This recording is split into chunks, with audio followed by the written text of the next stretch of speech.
Durante uma live do Análise Renais, o Renan Santos denunciou o programa Pena Justa feito pelo STF. Semana passada nós falamos de um ciclista, né? Ele é um homem branco, que tinha grana, era um homem capaz, inteligente, que, enfim, tinha uma empresa de bicicleta, e ele estava andando ali num bairro que provavelmente ele deveria frequentar, que é um bairro rico no Brasil, estava na frente de um dos parques mais, vamos dizer, bem frequentados em termos de renda aqui do Brasil, tá? E ele tomou um tiro de maneira absolutamente banal de 2 assaltantes que deveriam morrer, eu coloquei isso, eles têm que virar óbvio, não tem que ter ressocialização para esses caras. E, enfim, muita gente se mobilizou, tá? Aí eu vi já, e existe tanto a direita quanto a esquerda, aquelas pessoas que falam assim, ah não, mas vocês estão falando isso é porque ele é branco, né? Ele é rico, então aí vocês se impressionam, né? E eu preciso colocar as coisas, porque sempre vem esse argumento, tanto a direita quanto a esquerda. E parece que a direita, dado que ela passou anos sendo encabrestada pela esquerda, a direita agora adora ter que falar, olha, eu também falo de mulheres, eu também falo de negros, eu também falo de pobres, como se tivesse um sentimento de culpa, de caso seja um branco falando, ele não possa, vamos dizer, dar o devido peso, né? E sim, temos que dar o devido peso. Aquele ciclista, ele era assim um homem muito produtivo, ele era um homem capaz, e nós perdemos uma vida capaz, uma vida que vale muito mais do que a vida daqueles 2 vagabundos que eles sim teriam que estar mortos.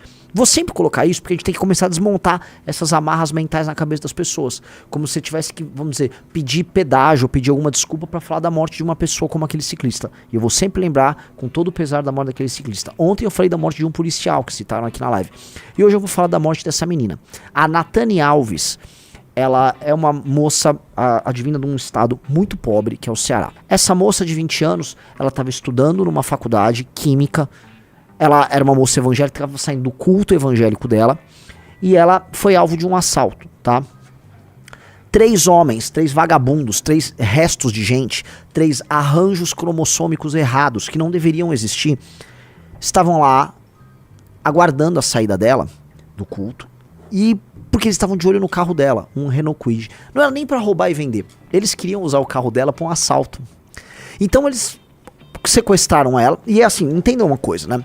São 3, quando eu falo de arranjos cromossômicos atrapalhados, né? São 3 seres muito maus, motivados pelos instintos mais primitivos e canalhas deles, e naturalmente muito burros. Porque eles são muito burros. Eles não são inteligentes, eles são burros. Então, o que eles imaginaram? Bom, vou roubar aqui o carro, mas ela tá dentro do carro e agora? Ah, vamos levar ela junto. Então você começa uma sequência de decisões ruins tocadas por 3 animais que são muito burros, né? Logo, se são animais, eles são muito burros. Então, pois bem, eles roubam o carro com ela dentro, sequestram. Só que eles precisavam usar o carro num assalto. E agora? O que eu faço? Puta, isso é um sequestro. Se a gente for pego num sequestro, vai dar merda. Já sei, vamos matá-la. E eles mataram ela. Ela foi encontrada morta na cidade vizinha de Banubuiú, para onde foi levada. 3 homens foram presos como suspeitos do crime, segundo a Secretaria de Segurança Pública, né? Então, 3 homens foram pegos, eles meio que já confessaram. Então, de acordo com a Polícia Civil, Nathane foi assassinada por andarilhos que estavam consumindo álcool e drogas e tinham a intenção de roubar um carro. Ainda segundo a polícia, os criminosos planejavam vender o veículo da jovem para quitar uma dívida. Ah, não era para fazer um assalto. Eles eram 3 andarilhos bêbados que queriam vender carro para quitar a dívida de algum deles, a informação, talvez uma dívida de droga. Ou seja, nós temos 3 caras que são 3 vagabundos. Veja, aqui eu preciso falar, né? De acordo com a sociologia contemporânea, né, e com os professores, os pensadores, são 3 vítimas do sistema, né? 3 homens que, enfim, a natureza né, do capitalismo nos favoreceu. Portanto, eles estavam ali todos excluídos, estavam excluidões ali, né? Estavam todos na exclusão. E aí, eles falaram, poxa, vamos roubar, eu vou ter que arrumar a história. Eles não queriam assaltar para usar o carro para um assalto. Não, era um pouco mais simples, eles queriam vender o carro.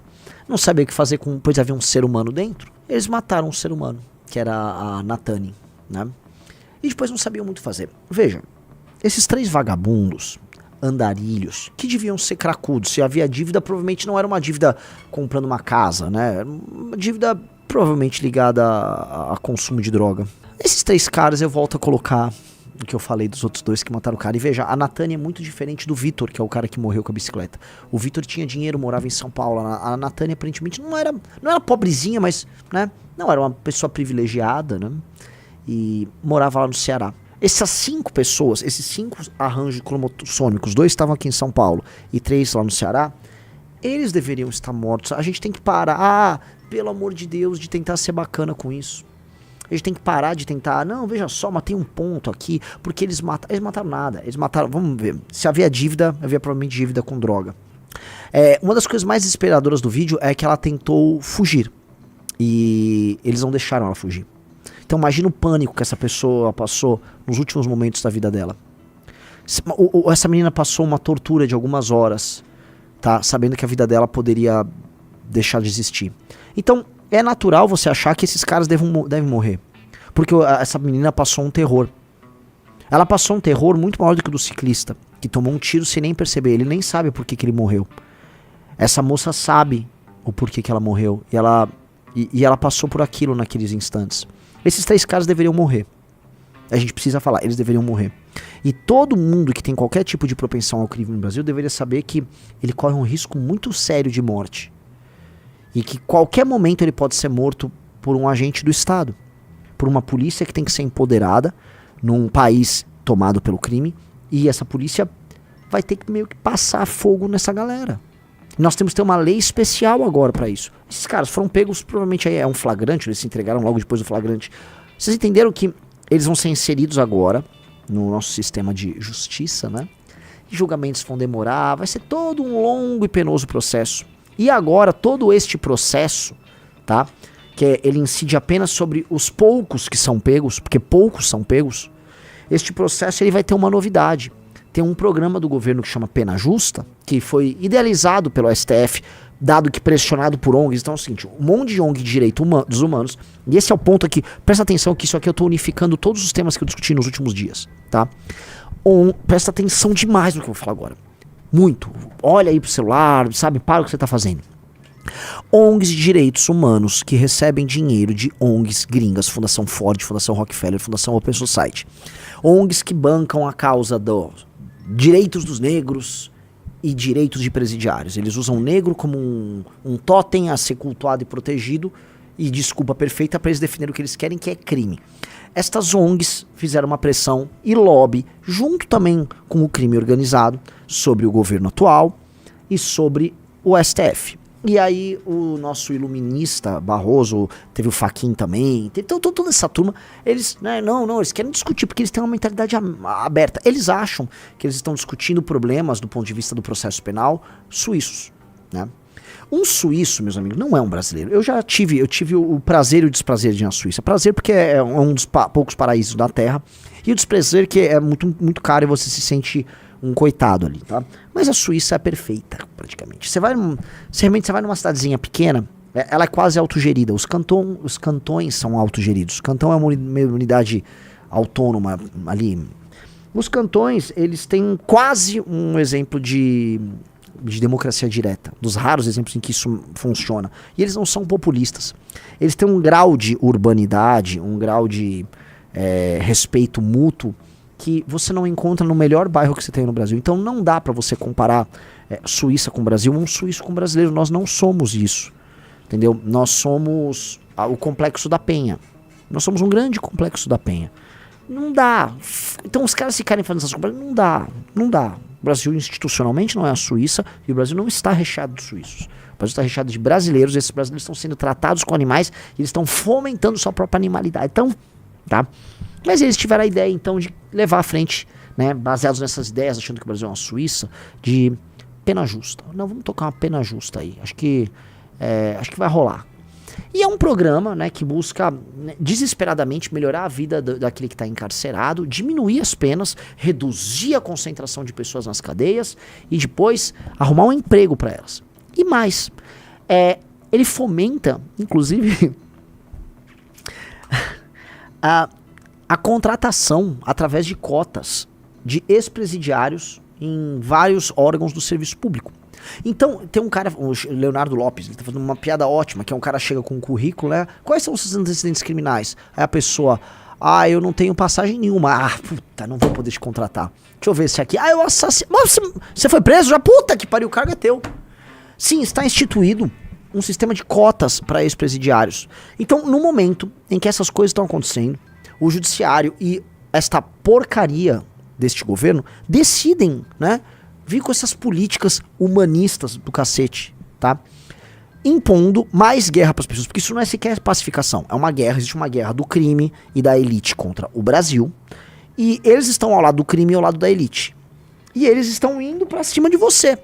Então é uma guerra, e eles estão vencendo a guerra. Esse caso todo é completamente absurdo. Esse caso todo é completamente... E a gente tem que responder. O que a gente tem que responder? Não é falar, eu não quero o programa Pena Justa. O que a gente tem que responder é bem simples. Eu quero matar, eu quero morte dos criminosos. Eu quero que os criminosos sejam mortos. E eu quero facilitar o processo de morte, de eliminação de latrocida, de bandido, ladrão dessa natureza. E quero um sistema penal e um código de processo penal e um sistema de inquérito policial ágil que consigam prender rápido as pessoas e elas vão para uma cadeia que não seja desumana, que seja dura, porque é uma pena, a pessoa tem que sofrer lá, então ela tem que ficar encarcerada, fechada lá no quartinho, um lugar cinza, com pouco contato, e que, mas está superlotado, fique tranquilo, vamos construir mais cadeias. E vamos construir mais cadeias. Eu ouço aquela coisa, precisamos construir mais escolas, menos cadeias. Não, cara, nós vamos construir mais cadeias. Eu tô falando uma decisão racional, não tô falando um jogo de palavras. O Brasil é um país que está envelhecendo, tá nascendo menos criança, entendeu?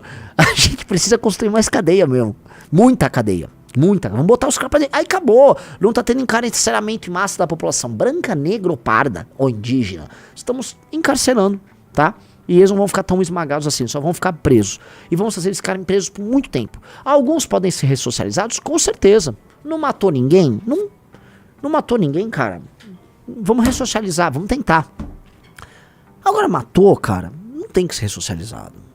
Matou, 70 anos de cana. Nos Estados Unidos é assim. Matou, meu velho, você vai ficar o resto da tua vida aí. E o cara tem que entender que a casa vai cair. Que a casa vai cair. Aí você vai ver, porque o brasileiro não é um povo muito corajoso. O brasileiro é um povo covarde. O brasileiro é um dos povos mais covardes do mundo. O brasileiro vai fazer um cálculo e falar, eu não vou comprar essa briga não. É que hoje tá muito fácil pra esse bandido ser bandido. Tá muito fácil.